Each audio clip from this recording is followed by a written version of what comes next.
Hello प्यारे बच्चों, good morning, जय हिंद। मैं विनोद कुमार स्वागत करता हूं आप सभी का आज की इस वीडियो में। आज मैं बात करने वाला हूं साइंस के बारे में, विज्ञान के बारे में।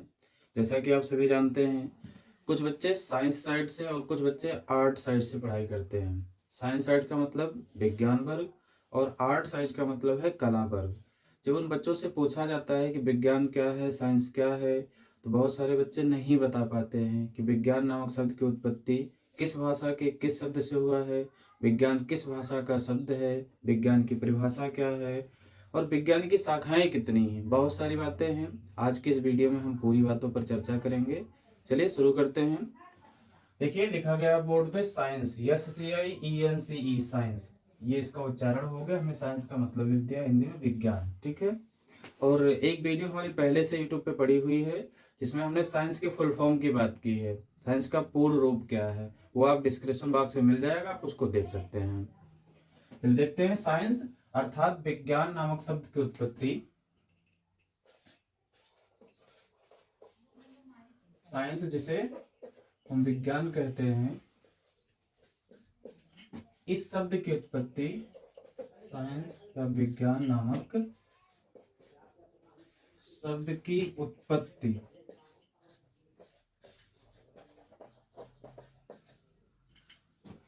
लैटिन भाषा के, लैटिन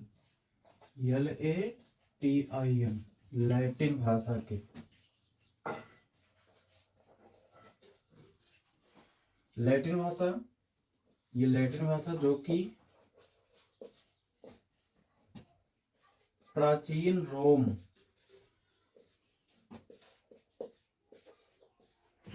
जिसे हम आधुनिक इटली के नाम से जानते हैं, प्राचीन रोम आधुनिक इटली की भाषा है,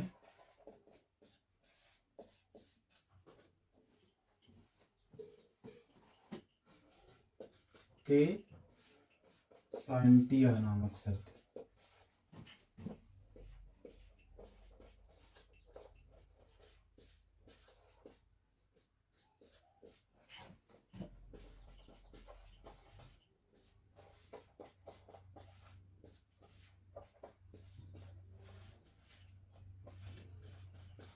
हुआ है।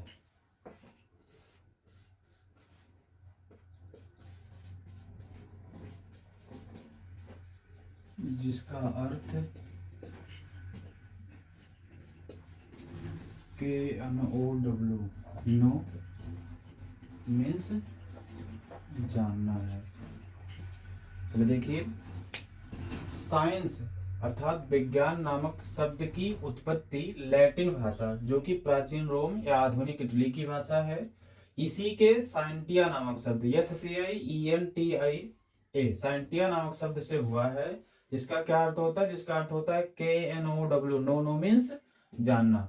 अर्थात जो विज्ञान है, विज्ञान नामक शब्द किस भाषा के किस शब्द से लिया गया है?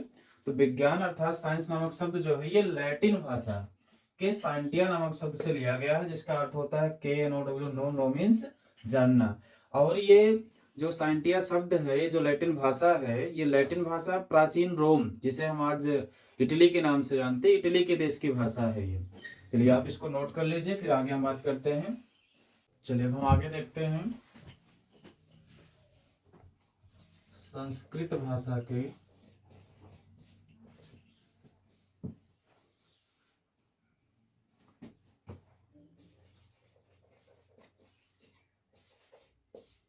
संस्कृत भाषा के शब्द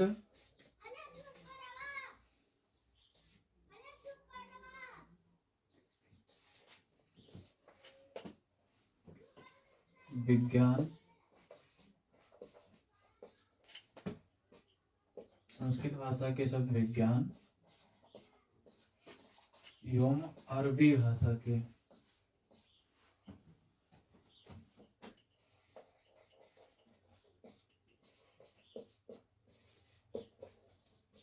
शब्द इल्म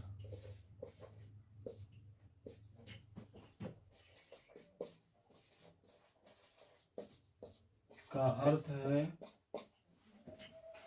ज्ञान या जानकारी, ज्ञान या जानकारी। फिर देखिए यहाँ लिखा गया है कि संस्कृत भाषा के शब्द विज्ञान एवं अरबी भाषा के शब्द इल्म का अर्थ है ज्ञान या जानकारी। इससे स्पष्ट है कि जो विज्ञान शब्द है, ये जो शब्द आप देख रहे हैं विज्ञान यहाँ लिखा हुआ, ये विज्ञान शब्द संस्कृत भाषा का शब्द है। जी बिल्कुल, आप कंफ्यूज ना हो, किसी प्रकार का संदेह ना रखें मन में। ये विज्ञान जो है, विज्ञान संस्कृत भाषा का शब्द है। हाँ, इसकी उत्पत्ति जो हुई है ये लैटिन भाषा के सांटिया नामक शब्द से आया है, ये सही है। बट विज्ञान ये शब्द जो आप लिखा हुआ देख रहे हैं, विज्ञान किस भाषा का शब्द है? तो ये विज्ञान संस्कृत भाषा का शब्द है। ठीक है, संस्कृत भाषा के शब्द विज्ञान एवं अरबी भाषा के शब्द इल्म का अर्थ है ज्ञान या जानकारी। चलिए देखिए कुछ अरबी भाषा के शब्दों के बारे में और चर्चा करते हैं आपसे। जैसे मुबारक, मुबारक आपने सुना होगा, आप खुद भी बोलते होंगे। जब नया वर्ष आता है तो आप बोलते होंगे अपने हित मित्र दोस्तों से कि नया साल मुबारक हो। ये मुबारक किस भाषा का शब्द है? मुबारक प्यारे बच्चों अरबी भाषा का शब्द है। किस भाषा का शब्द है? मुबारक भी अरबी भाषा का शब्द है। मुबारक के भी कई अर्थ होते हैं। जैसे मुबारक का अर्थ होता है धन्य, मुबारक का अर्थ होता है शुभ, या मुबारक का अर्थ बधाई भी होता है। बधाई, आप लोग बधाई देते हैं, नए वर्ष की बधाई देते हैं। ठीक है, मुबारक शब्द के हमने यहाँ 3 अर्थ बता दिए, जो आप जानते हैं, बधाई जानते होंगे आप सभी लोग। एक शब्द और है सलामत।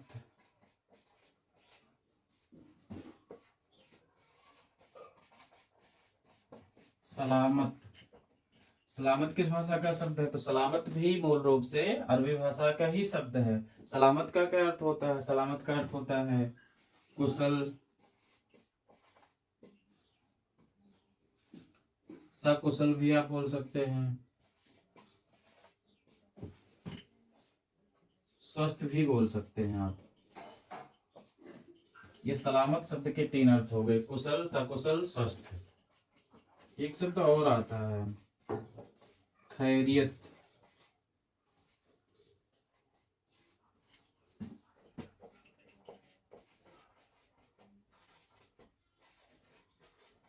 खैरियत, ये खैरियत भी अरबी भाषा का ही शब्द है। मैं ये सब आपको क्यों बता रहा हूँ कि ये आप देखें विज्ञान लिखा गया हिंदी में ही, लेकिन विज्ञान मूल रूप से संस्कृत भाषा का शब्द है। ठीक उसी प्रकार से जैसे इल्म लिखा गया हिंदी में है लेकिन अरबी भाषा का शब्द है। मुबारक हमने लिखा, हिंदी के शब्दों का प्रयोग किया है, हमने उर्दू में नहीं लिखा है। मुबारक क्या है? ये मुबारक अरबी भाषा का शब्द है। सलामत अरबी भाषा का शब्द है। खैरियत भी अरबी भाषा का ही शब्द है। तो अर्थात विज्ञान संस्कृत भाषा का शब्द है, मन में आप अपने बैठा लीजिए, इसमें कोई डाउट ना रखिए।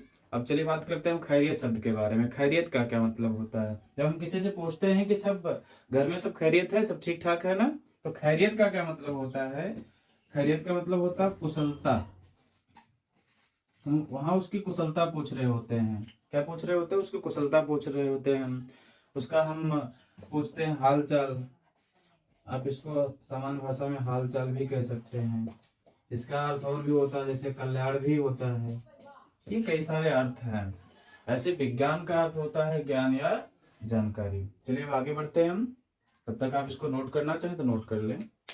चलिए अब आगे हम देखते हैं विज्ञान शब्द का शाब्दिक अर्थ क्या है। विज्ञान का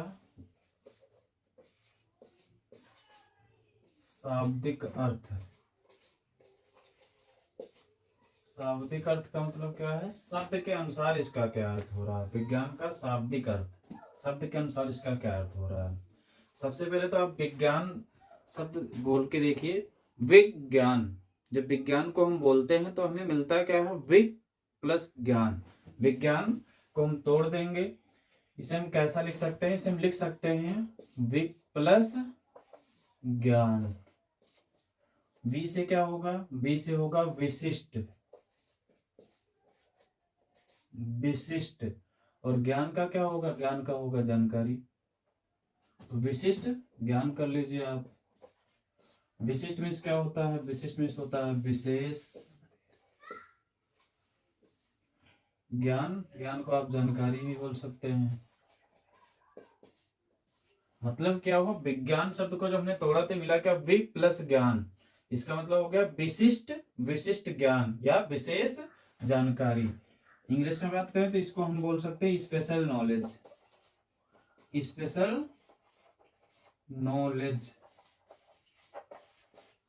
विशिष्ट ज्ञान। अर्थात विज्ञान नामक शब्द का जो शाब्दिक अर्थ है वो क्या है? विशिष्ट ज्ञान या विशेष जानकारी, ये इसका होता है शाब्दिक अर्थ।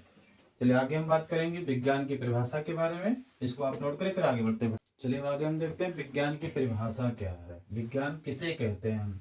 विज्ञान की परिभाषा इसमें हमने हेडिंग डाल दी है, आगे बढ़ेंगे हम इसमें। किसी विषय,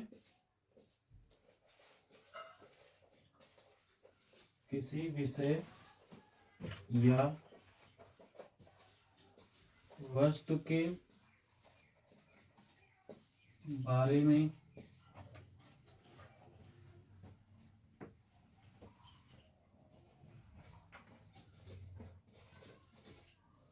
क्रमबद्ध,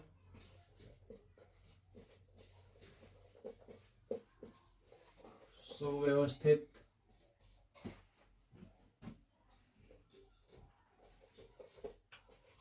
सुसंगठित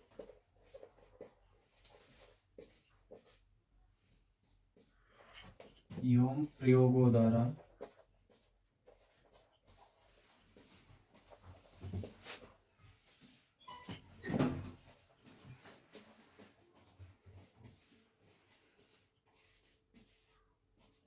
सिद्ध किए गए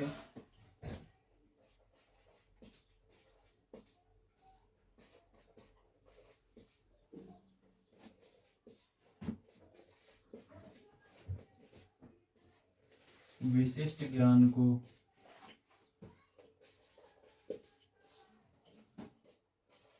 विज्ञान कहते हैं।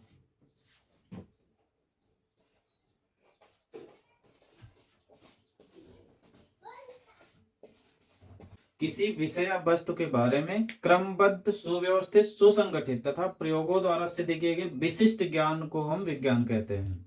ध्यान रहे प्यारे बच्चों कि विज्ञान उसी चीज को मानता है जो प्रयोगों के द्वारा सिद्ध किया जा सके, बाकी किसी चीज को नहीं मानेगा। यदि आप उसे प्रयोग के द्वारा, एक्सपेरिमेंट के द्वारा प्रूफ नहीं कर पाए, सिद्ध नहीं कर पाए, तो विज्ञान उस चीज को नहीं मानता है। अर्थात वैज्ञानिक परिभाषा जब भी आप बताएंगे तो इसमें ध्यान रखेंगे प्रयोगों द्वारा सिद्ध होना चाहिए। हमने यहाँ लिखा है क्या कि किसी विषय या वस्तु के बारे में क्रमबद्ध, सुव्यवस्थित, सुसंगठित तथा प्रयोगों द्वारा सिद्ध किए गए विशिष्ट ज्ञान को विज्ञान कहते हैं। चलिए आगे हम बात करेंगे इंग्लिश में, इसी को हम ट्रांसलेट कर देंगे। डेफिनेशन ऑफ साइंस, विज्ञान की परिभाषा। अब जो हमने हिंदी में लिखा है इसी को हम इंग्लिश में ट्रांसलेट कर दे रहे हैं। क्या होगा? यहाँ लिखा गया था जो, उसी को हम इंग्लिश में ट्रांसलेट कर रहे हैं। ये हो जाएगा the systematic, the systematic, well organised,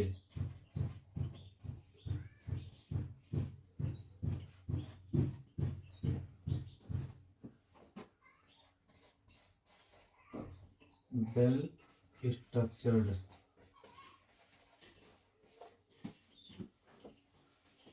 and specific knowledge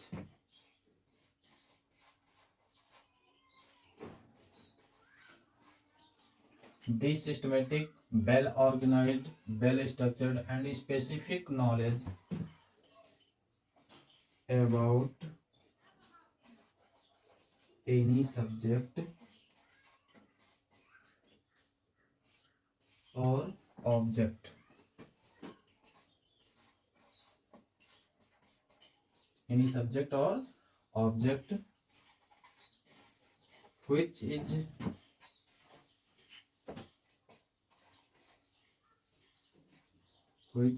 proved through experiments is called science।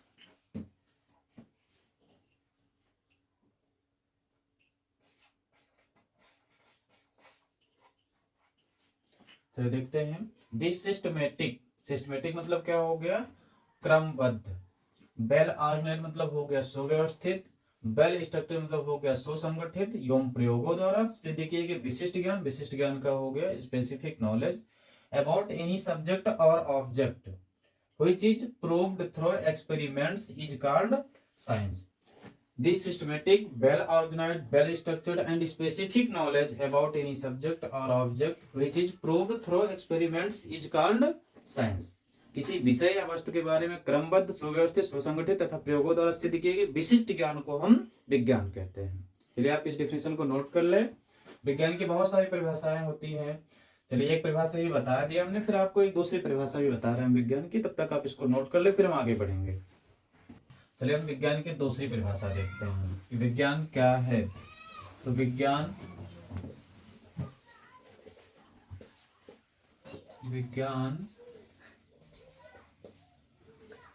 अवलोकन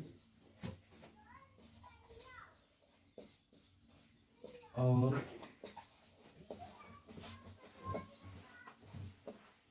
प्रयोगों के, विज्ञान अवलोकन और प्रयोगों के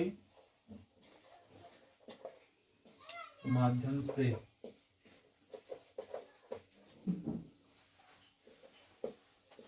हमारे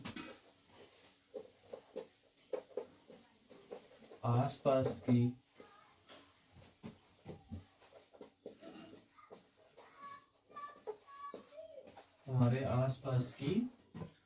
दुनिया के बारे में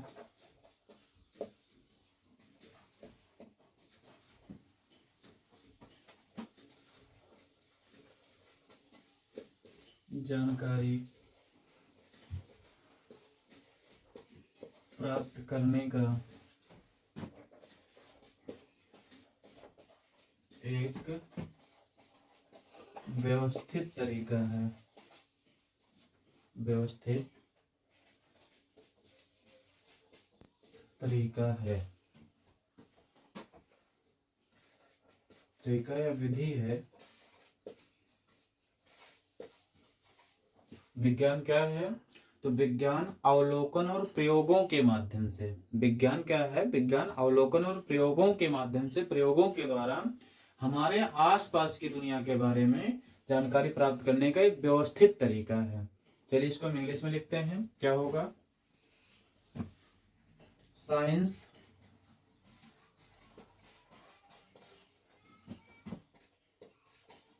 is a systematic way of learning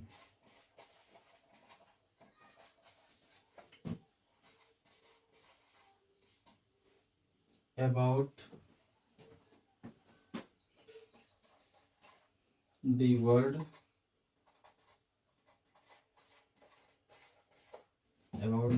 world around us through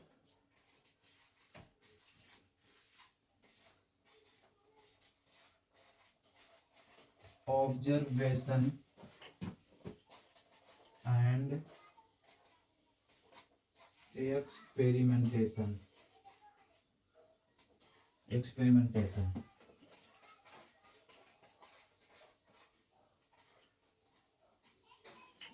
Science is a systematic way of learning about the world around us through observation and experimentation. विज्ञान क्या है? विज्ञान अवलोकन और प्रयोगों के माध्यम से हमारे आसपास की दुनिया के बारे में जानकारी प्राप्त करने का एक व्यवस्थित तरीका है। Science is a systematic way of learning about the world around us through observation and experimentation. देखिए विज्ञान की बहुत सारी परिभाषाएं होती हैं, बहुत सारी परिभाषाएं बना भी सकते हैं, लिख भी सकते हैं, लेकिन हमने आपसे विज्ञान की 2 परिभाषाओं के बारे में चर्चा किया। तब तक आप इसको नोट कर लें, फिर हम आगे बढ़ेंगे। चलिए प्यारे बच्चों आगे बढ़ते हैं हम। एक बहुत महत्वपूर्ण प्रश्न आता है विज्ञान के बारे में कि विज्ञान की जननी क्या है। जैसा आप सभी जानते हैं जननी, जननी मीन्स होता है माता। विज्ञान की जननी क्या है? विज्ञान के जनक कौन है? तो विज्ञान की जननी क्या है? सबसे पहले तो ये देखेंगे हम, जिज्ञासा। जिज्ञासा ये किसी लड़की का अर्थात किसी महिला का नाम नहीं है। नहीं आप सोचो विज्ञान की जननी, विज्ञान की माता के बारे में पूछा जा रहा है तो ये किसी महिला या किसी लड़की का नाम होगा, ऐसा नहीं है। जिज्ञासा, जिज्ञासा मीन्स होता है जानने की इच्छा। जिज्ञासा मीन्स जानने की इच्छा, जिसे इंग्लिश में हम कहते हैं क्यूरियोसिटी। क्यूरियोसिटी, जानने की इच्छा। जिज्ञासा, जिज्ञासा में जानने की इच्छा, क्यूरियोसिटी को ही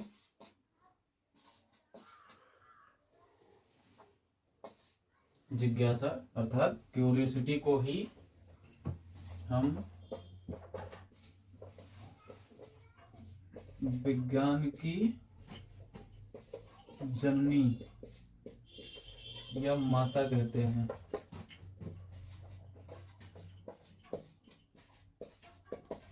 अर्थात ये परीक्षा में कभी ये प्रश्न आ जाए कि विज्ञान की जननी क्या है, तो आप बताएंगे जिज्ञासा अर्थात जानने की इच्छा है, विज्ञान की जननी है। विज्ञान की उत्पत्ति होती भी यहीं से है। जब हमारे मन में किसी चीज के बारे में जानने की इच्छा उत्पन्न हो, ये कैसे होता है, ये क्यों होता है, जानने की इच्छा ही क्या है, विज्ञान की जननी है। चलिए आगे बढ़ते हैं हम। विज्ञान के जनक कौन है?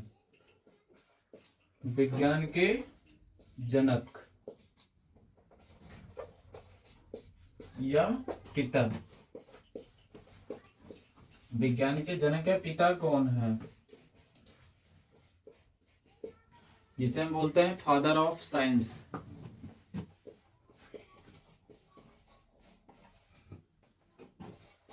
फादर ऑफ साइंस, विज्ञान के जनक या पिता फादर ऑफ साइंस कौन है? तो आप सभी ने सुना होगा यूनानी दार्शनिक, यूनानी दार्शनिक अरस्तु का नाम, यूनानी दार्शनिक अरस्तु, जिसे इंग्लिश में एरिस्टोटल कहते हैं। एरिस्टोटल, यूनानी दार्शनिक अरस्तु, एरिस्टोटल को विज्ञान का जनक माना जाता है, विज्ञान का जनक या पिता माना जाता है, माना जाता है।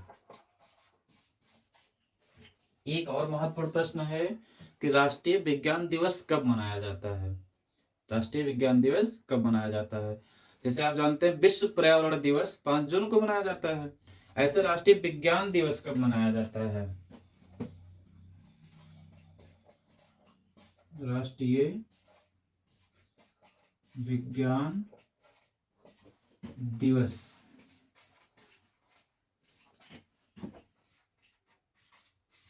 National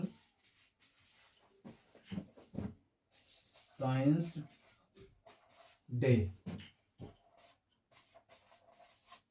national science day. राष्ट्रीय विज्ञान दिवस हर वर्ष 28 फरवरी को,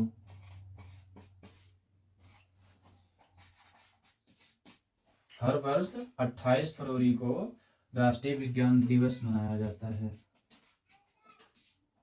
राष्ट्रीय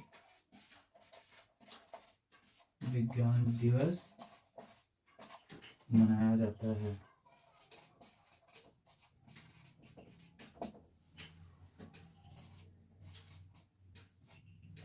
कब मनाया जाता है राष्ट्रीय विज्ञान दिवस? तो हर वर्ष 28 फरवरी को भारत में राष्ट्रीय विज्ञान दिवस के रूप में मनाया जाता है। क्यों मनाया जाता है? तो पहले बच्चों आपने भारतीय वैज्ञानिक जिनका नाम सुना होगा Sir C V Raman, Sir C V Raman, Sir Chandrashekhar Venkata Raman. तो सर चंद्रशेखर वेंकट रमन, या जिसे हम केवल शॉर्टकट में सर सीवी रमन बोल देते हैं, सर सीवी रमन ने 28 फरवरी को, 28 फरवरी सन 1928 ईस्वी में रमन प्रभाव की खोज की थी। किसकी खोज की थी? रमन प्रभाव की खोज की थी, जो कि प्रकाश के प्रकीर्णन पर आधारित एक परिघटना है, जो कि प्रकाश के प्रकीर्णन पर आधारित एक परिघटना का नाम है। तो उन्होंने 28 फरवरी सन 1928 ईस्वी में रमन प्रभाव की खोज की थी, जिसकी याद में भारत में हर वर्ष 28 फरवरी को राष्ट्रीय विज्ञान दिवस के रूप में मनाया जाता है। चलिए आप इसको नोट कर लें, फिर आगे हम बात करेंगे कि विज्ञान की कितनी शाखाएं हैं, अर्थात विज्ञान कितने प्रकार का होता है, ये सारी बातें हम आगे करेंगे। चलिए आगे देखते हैं विज्ञान के प्रकार, टाइप्स ऑफ साइंस के बारे में। तो जब 9वीं 10वीं 11वीं 12वीं के बच्चों से पूछा जाता है विज्ञान कितने प्रकार का होता है, उनको जो पढ़ाया जाता है, देखिए 9 से लेकर 12 तक के क्लास में विज्ञान मुख्य रूप से 3 प्रकार के पढ़ाए जाते हैं, जिसे आप जानते होंगे जीव विज्ञान, भौतिक विज्ञान, रसायन विज्ञान। तो बच्चे भी यही जानते हैं कि विज्ञान मुख्य रूप से 3 प्रकार का होता है। जबकि सबसे पहले हम देखें तो विज्ञान मुख्य रूप से 2 ही प्रकार का होता है, जिसे हम कहते हैं नंबर 1 सजीव विज्ञान, सजीव विज्ञान, और दूसरा है निर्जीव विज्ञान।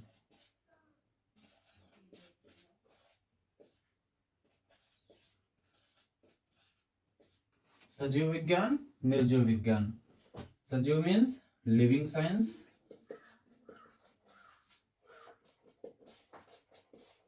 लिविंग साइंस, निर्जीव विज्ञान non living science, non living science. सजीव विज्ञान और निर्जीव विज्ञान। सजीव विज्ञान क्या है? विज्ञान की वह शाखा, परिभाषा बनाना सीख लें। विज्ञान की ये शाखा है, तो विज्ञान की वह शाखा जिसके अंतर्गत हम सजीवों के बारे में अर्थात जीवित प्राणियों के बारे में अध्ययन करते हैं, उसे हम सजीव विज्ञान कहते हैं। और निर्जीव विज्ञान क्या है? विज्ञान की वह शाखा जिसके अंतर्गत हम निर्जीव अर्थात मृत प्राणियों के बारे में अध्ययन करते हैं, उसे हम निर्जीव विज्ञान कहते हैं। मुझे लगता है डिफिनेशन बहुत इजी है, आप जानते भी होंगे, इसलिए इसे हम लिखेंगे नहीं। आगे बढ़ते हैं हम कि सजीव विज्ञान के अंतर्गत क्या आता है, निर्जीव विज्ञान के अंतर्गत क्या आता है। तो सजीव विज्ञान के अंतर्गत ही बच्चों को जीव विज्ञान पढ़ाया जाता है। जीव विज्ञान, जिसे बायोलॉजी कहते हैं, बायोलॉजी।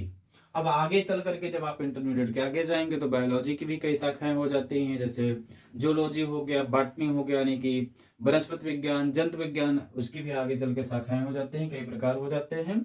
निर्जीव विज्ञान नॉन लिविंग साइंस में क्या होता है? मुख्य रूप से इंटरमीडिएट तक के सिलेबस के अनुसार देखा जाए तो ये आगे चल करके रसायन विज्ञान,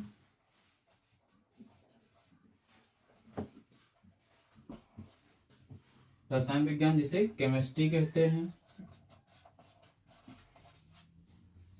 और दूसरा होता है भौतिक विज्ञान, भौतिक विज्ञान जिसे इंग्लिश में फिजिक्स कहते हैं, फिजिक्स। सजीव विज्ञान के अंतर्गत जीव विज्ञान आता है और निर्जीव विज्ञान के अंतर्गत रसायन विज्ञान और भौतिक विज्ञान आते हैं, केमिस्ट्री और फिजिक्स आता है। अब आगे हम बात करेंगे आपसे फिजिक्स, केमिस्ट्री और बायोलॉजी के बेसिक के बारे में, कि फिजिक्स क्या है, केमिस्ट्री क्या है और बायोलॉजी क्या है, और इन शब्दों की उत्पत्ति किस भाषा के किस शब्द से हुआ है, उनका क्या अर्थ होता है, इनकी परिभाषाएं क्या हैं। आज के इस वीडियो में बस इतना ही। आप इसको पूरी तरह से अच्छे से तैयार कर लें, फिर आगे हम बात करेंगे इन तीनों के बेसिक के बारे में, फिजिक्स, केमिस्ट्री, बायोलॉजी के बारे में। तब तक आप इसको नोट कर लें, अच्छे से तैयार करें, फिर आगे हम मिलेंगे अगली वीडियो में।